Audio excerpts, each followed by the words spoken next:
hopefully next year we'll be starting with patients in Italy, gene therapy for thalassemia and sickle cell disease. I will be in the United States beginning around the 10th of September. One of my best buddies' daughters get married on September 15th, Robin Feldman. So I'll be there for that. And then I'll be visiting with our researchers at the University of Tennessee, University of Southern Illinois. I'll be dealing with our attorneys. We'll be looking to raise more money to make sure that the research doesn't stop, and it definitely will not. And I'll be in the United States, and I'll be doing some singing, performing at the Tiny Room in Los Angeles in October, and in a black church, 2 dates in November, but I don't have the exact dates. So I'll be with my fellow Americans, and I love all of you. And we've got to stop calling each other Crayola colors. It's just silly. We're just Americans, and maybe we're Catholic Americans or Italian Americans or Irish and Polish Americans, but we're not Crayola colors. That's one thing we're not. Absolutely. Patrick Girondi, I think you're a hero. Your fight for against Big Pharma, against the way that they want to overcharge everybody for everything in this country, when instead of trying to make it easier, trying to make it more available, they just want to make profits. And it's fine to make some profits, but not at the expense of so many lives that really are being lost. And Patsy, the big thing that people don't realize, we talk about capitalism, and capitalism is great, but of course it needs a socialistic heart. But you've got these pharmaceutical CEOs, and by the way, all CEOs in a lot of ways. Some of them are carting off 10 million, 20 million a year, and then they say, well, it costs so much for research. Well, let me tell you something. If your CEO is making 10 million, to use a number, and then he has his 6 or 7 C's around him, chief medical officer, chief financial officer, chief operator, all of that. Well, if he's making 10, well, he can't hang on to them. I mean, it's not going to be a happy family unless they're making at least 3 or 4. And then they have their minions around them. And by the time you know it, you've got a small company that has 10 or 15 administrative people, and their bare minimum to get through the year is 20 million without investing a nickel in research. And that's what's going on. And then, of course, they have to pay their lobbyists who pay off the politicians and who make all the rules that make it more difficult for somebody like you who really wants to do good for people, really wants to help people, and that you have to struggle and go through this fight. I know I have 4 patents. I've been through patent fights. They're difficult. They're so difficult. And it takes a lot out of you because you come out with an idea and somebody steals it. Well, that's right. And Pat, I don't want to interrupt you, but you hit something, and I don't want to forget my train of thought. The corporations use the legal system as their tool, as their arm. I will no longer sign any non-disclosure agreements with big companies because I know all they'll do is you sign it, they steal it, and then they say, sue me. And 6 years later and $2 or $3 million later, you're done. So big pharma, big whoever you want, whatever these huge corporations are, McDonald's or, whoever it is, they use the legal system against the little guy because they know the little guy can't afford it. I mean, my company is spending, I don't even want to go into the obscene amounts of money that we're spending. And that is the arm that the big corporations use because they don't care. It's not their money. The CEO, he doesn't lose a nickel. He does all the dastardly deeds. He collects his $5 million, $10 million bonus. And then when he gets in trouble for the crimes that he committed, the corporation pays for his legal bill, and then it takes 5 or 6 years to get through it anyway. Well, Patrick, I think that New City is a fascinating book. It's an eye-opening book, and of course, as always, you just write so beautifully. It's a wonderful read. You're a lyrical writer, and I think that comes from being a songwriter yourself, a musician. There's something I find myself as I'm reading your writing. I find myself sort of in a gentle kind of flow, and I know that it comes from the way that you're writing and that you are a musician. So, Patrick Geronti, thank you so much for being on Joy on Thank you Paper. very much, Patrick. And I thank really you for the appreciate beautiful, beautiful dedication you wrote in the book for me. I really, I love it, and I'm so appreciative. And it's always a joy to talk to you. So whenever you want to come on, just let me know, and I'll have you back on Joy on Paper. Okay? Thank you so much, Patsy. Thank you very much. My best to all of your listeners. Thank you. Okay. Thank you, Patrick. Bye-bye. Wow. What a story. You know, this guy is amazing, really amazing. He didn't graduate from high school, but he decided to try to save his son's life. And he invented part of gene therapy that nobody else had done. He's really quite an amazing person. Well, we're going to have a book buzz now from Devon Miller, and then a few commercials, and I'll be right back. And I'm so excited to talk to Elizabeth Millane.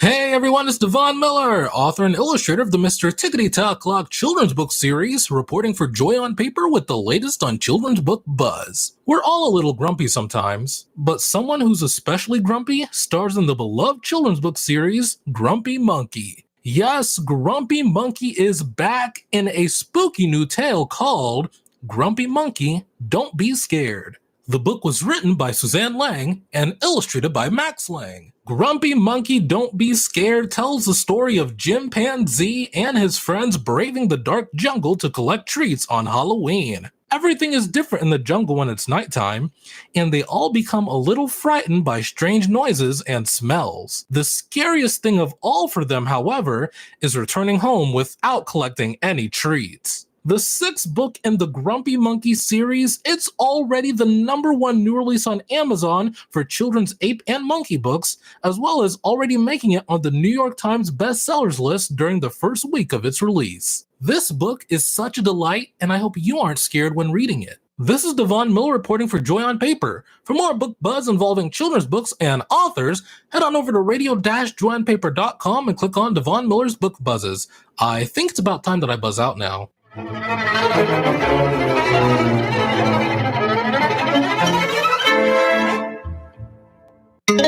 This is the Tan Talk Radio Network. Have you ever faced disaster? The Red Cross is always there for you. The Red Cross responds to a call for help every 8 seconds. They have never turned anyone down. Now they need your financial support so that they can be ready to help you when the need arises. Donate online at redcross.org. Thank you. Are you an author, an artist, an inventor? Then you need to protect your valuable intellectual property. You need Larson & Larson. We have the experience and knowledge to help you with all of your legal needs, from processing trademark, copyright, or patent applications to negotiating licensing agreements and handling litigation. The attorneys at Larson & Larson in Largo, Florida can help protect you. Call us today for a no-cost consultation at 727-546-0660 or visit our website at larsonpatentlaw.com. Do you dread being called on to speak at meetings or family functions? Have you envied those who can sway an audience with well-chosen words? Do you know that people who speak well earn more money, earn more rewarding careers? Gain the confidence to master any speaking situation. Toastmasters will allow you to find your voice. Go to toastmasters.org to locate the club nearest you. This is the Tan Talk Radio Network.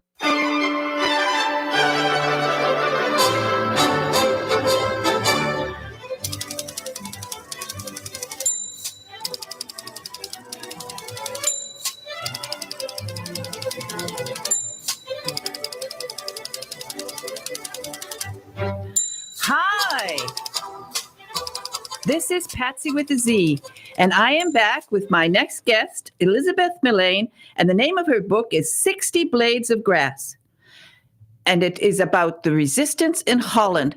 Hi. Hello, how are you? Okay. Do you want me to call you Betsy or Elizabeth?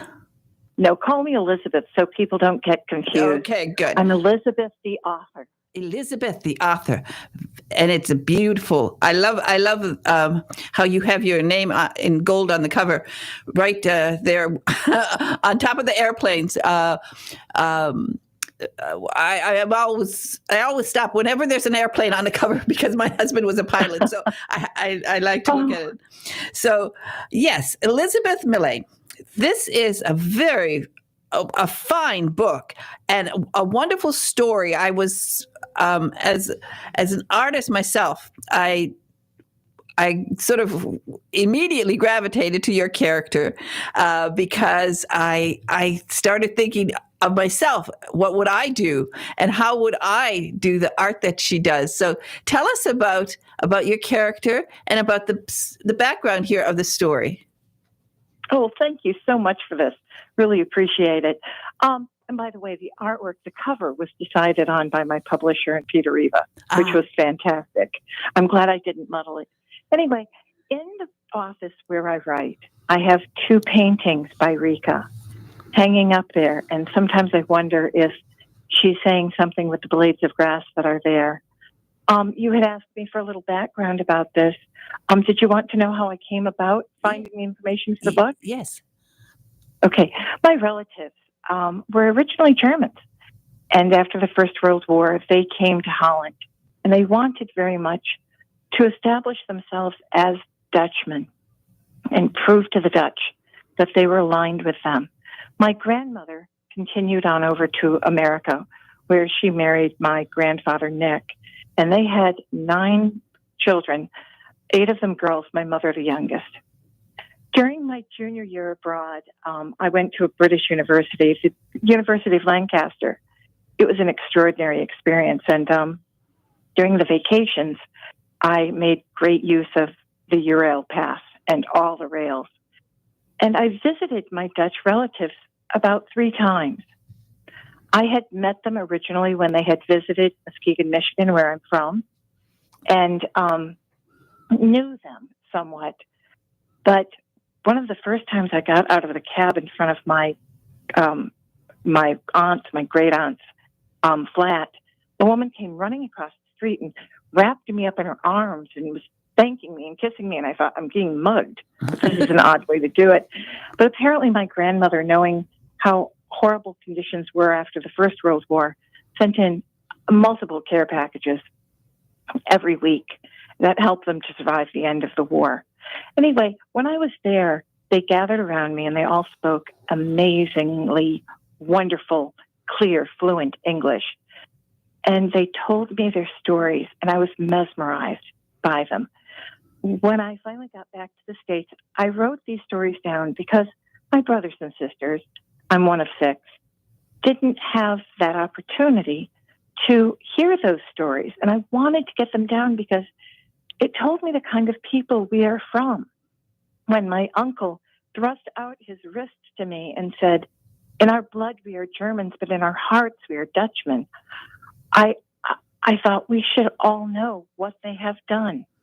So anyway, that's where the story came from. I wrote it down, I shared it with them, and then it just percolated in my head. And how many years was it before you started to write it down?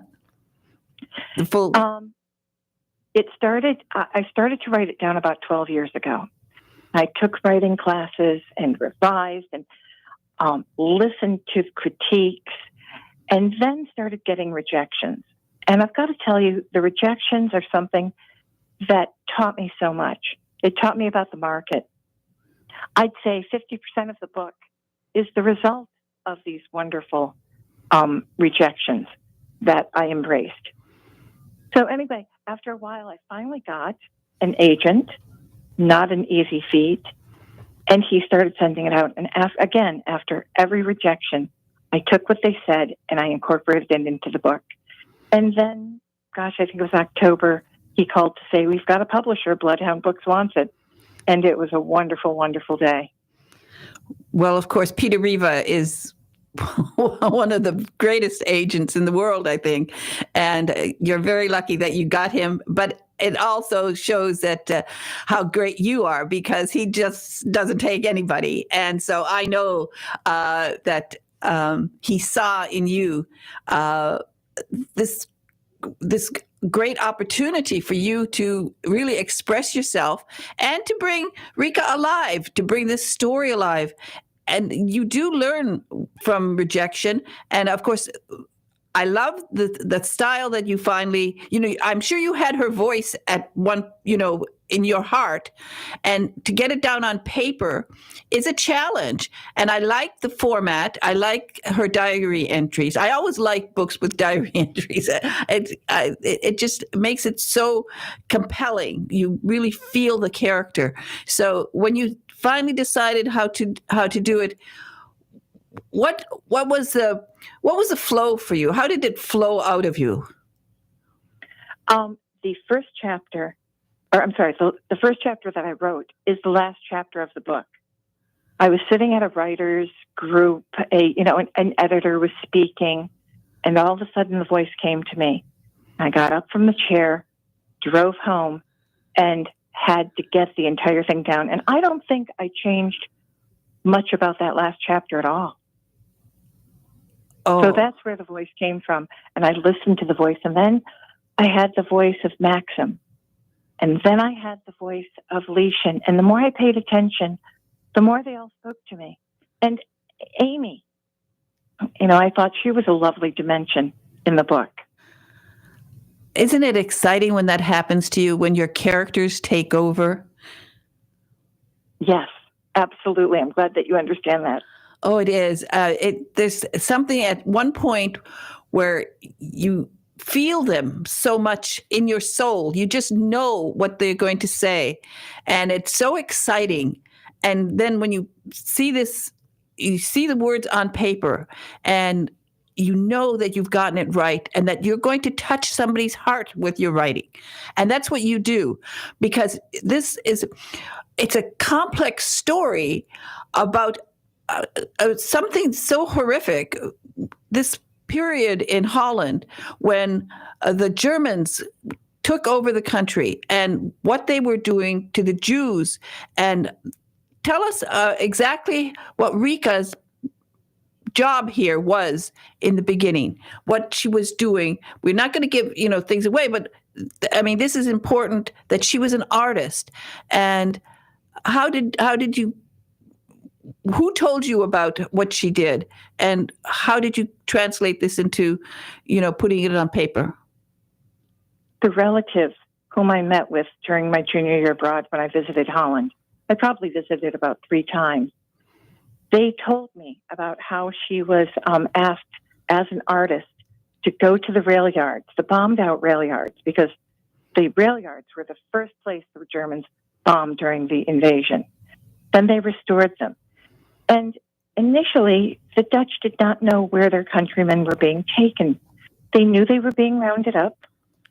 They knew that they were being taken away on trains, but they didn't know where they were going. Obviously, the Germans said relocation. But they thought if they took down all the information about the trains they could, for example, how many train cars, were they cattle or were they passengers? How many people were put on these transports?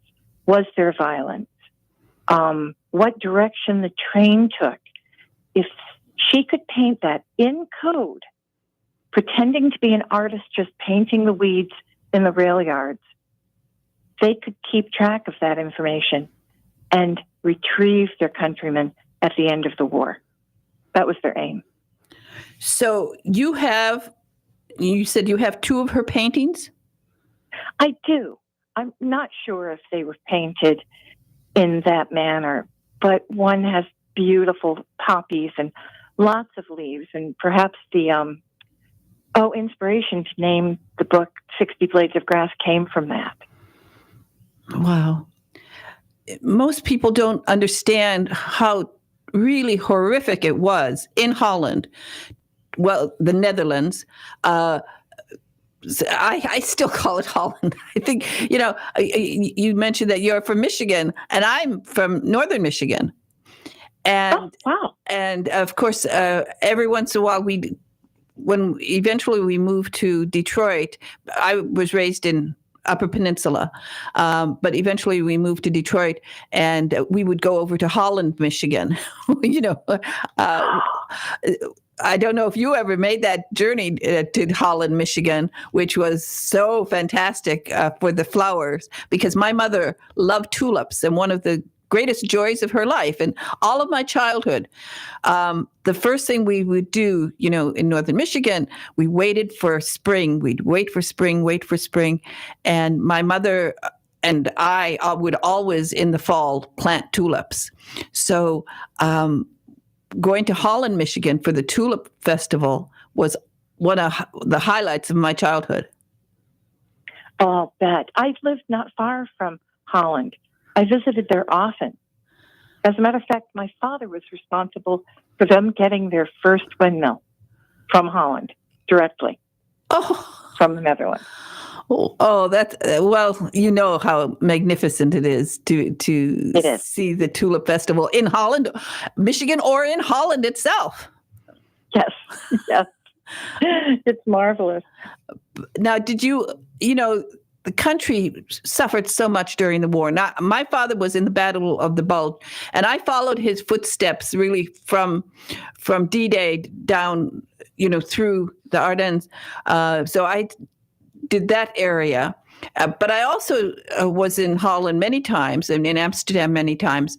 So how did it feel for you when you were there? Did you walk to some of the battlefields, some of the areas where there was fighting? No, I did not. I visited with them. I went out to dinner with them. We did go to, and I put this in the back of the book. I won't give it away. No. But we did visit a seaside town. But many of them did not want to talk about the war. Maxim especially, and Rika especially, did not talk about the war after it was done. Well, they wouldn't have given me a tour of them. Yeah, no. This is the way it is for so many people. I also traveled a lot to Poland, and so I know how it is. They don't want to talk about it. But there was the Dutch resistance. Most people have heard of the French resistance, but there was a Dutch resistance, and they did try to get the word out, not just on the transportation. They tried to get the word all the way across to America to wake America up to the tragedy of what was happening in Holland. Yes, I should note this because in every talk I've had, people wondered why Holland and why the Netherlands saw so many of their Jews taken to the camps. And I picked up from my research this fact. The government supported the churches. If you wanted to create a church, you would go down to town hall and say, I'm creating this church, and you would be given money to support it. Their taxes supported it. So at town hall, they had all the churches and all the members listed there.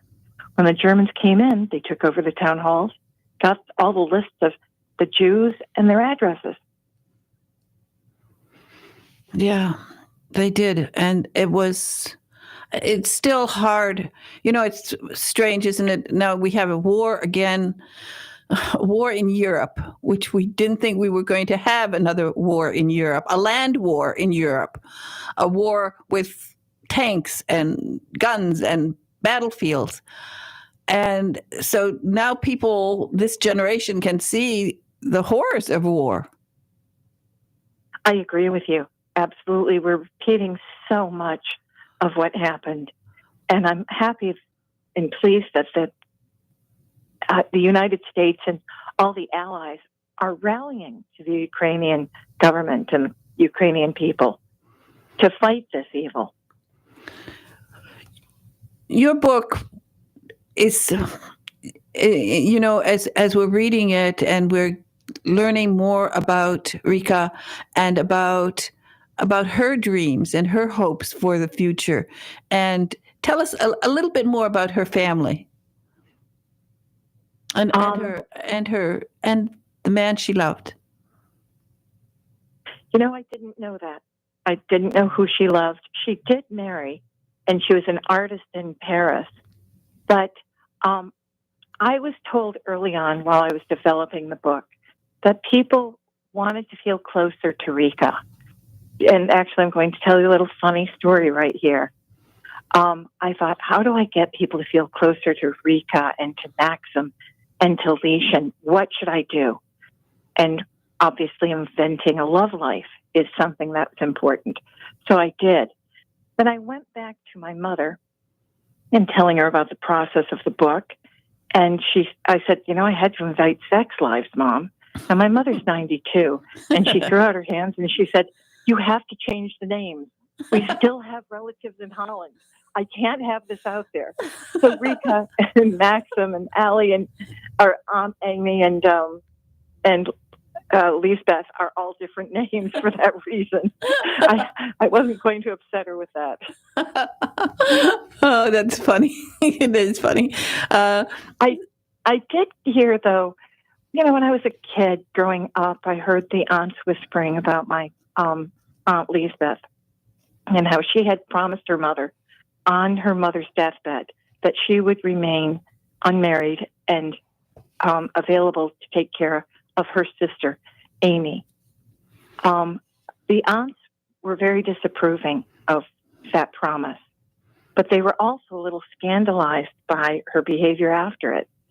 So I lend that into the book. I don't want to spoil it by saying, but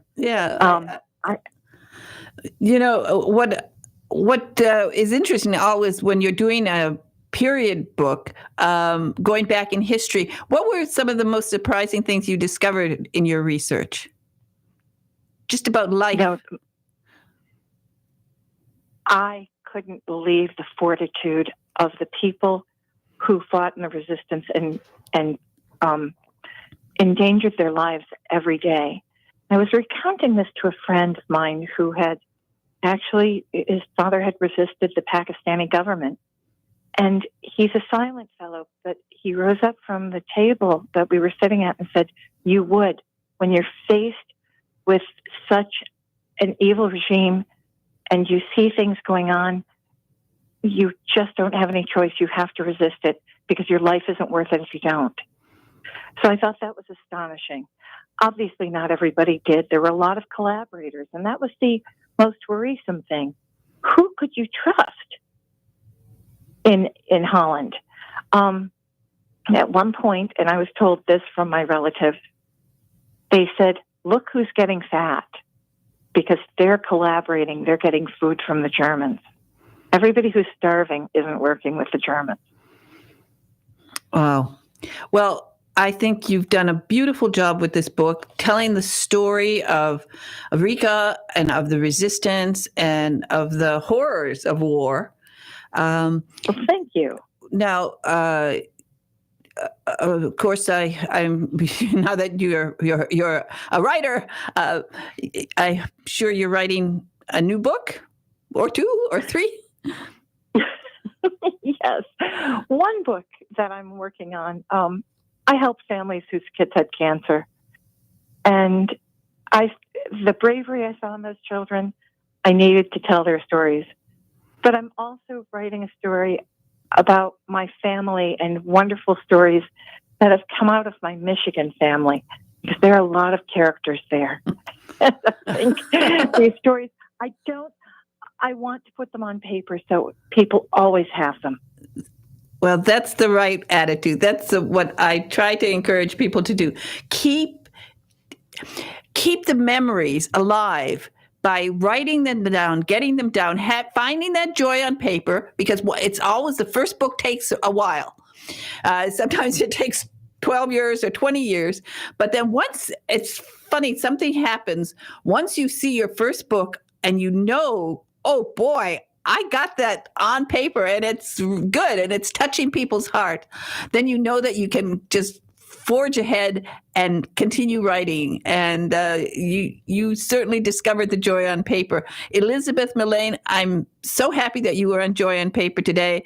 A special thanks, of course, to Peter Riva for telling me about you. And as I said, when I got the book and I saw the airplanes on the cover, I mean, I just grabbed it. I have to, because actually my husband and I, we lived in England. We had a small airplane and we flew. We sort of recreated some of the flights of the RAF because we flew out of an old World War II RAF base, White Waltham in England. And so we recreated sometimes with veterans, we would fly over and the bombing runs that they did. So I've flown over Holland many times, and my husband actually jumped out of a plane and did a parachute drop so that he'd know what it felt like. So again, you captured the story beautifully. It's really great. And it's called 60 Blades of Grass. It's very inspiring. And I think people will enjoy reading it and getting out of it the idea that we really have to think about what we're doing, starting wars and having wars. And it's a very touching book. So do you have a website you want people to go to? Sure. ElizabethMillane.com. Okay. Come and visit me there. And I love the feedback I'm getting from my readers. It's so sustaining. Well, people get this book, read it, and then do something nice and put a review on Amazon because that helps authors. It's such a nice thing to do when you enjoy a book to put a review because authors need that, right? Yes, absolutely. Thank you so much for having me on the program. Well, you're amazing. It's been a joy, Elizabeth. I think that you're a fantastic writer, and I look forward to your next book. You just have to let me know when it's going to be out so I can get you on my calendar, okay? Absolutely. Thank you so much. Okay. Bye-bye now. Bye. Bye. Oh, all right. What a book. First of all, I just like the entire story about an artist who paints in code. As I was reading, I was thinking, how would I do that? How would I paint in code? And it's really great. It's a wonderful story, and she's done a beautiful job with it. So do get this book. It's available online, and go to her website, and you can find out more about her. But she definitely has found the joy on paper that I am always talking to you about.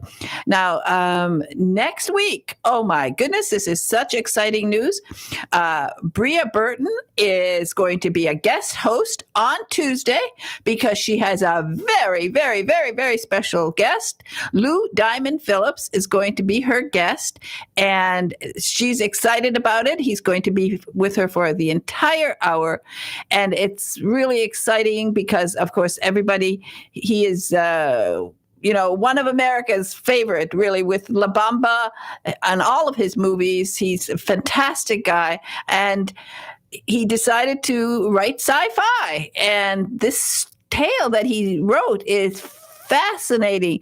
And it is based on a Hans Christian Andersen story. So you will find it a fascinating story, a wonderful interview that I know Bria Burton is so excited about because she didn't give up. She had invited him a while back, but of course he's a busy guy.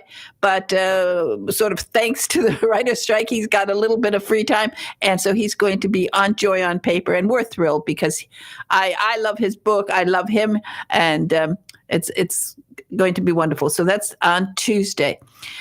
Make sure that you tune in and listen to that interview with Bria Burton.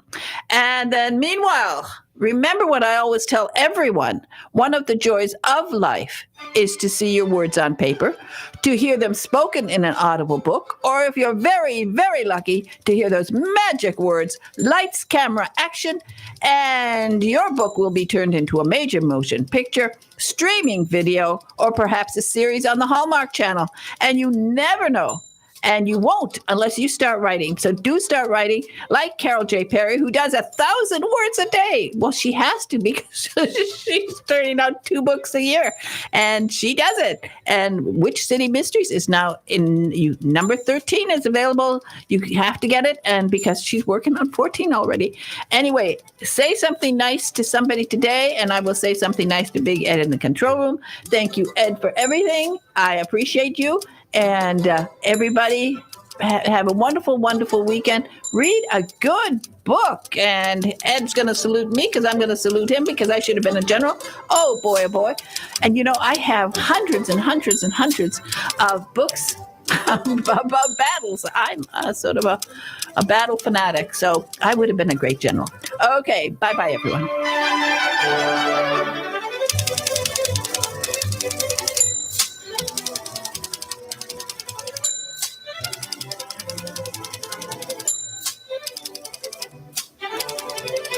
WTAN, Clearwater, FM 106.1, WDCF, Dade City, FM 102.3. Listen. This is CBS News on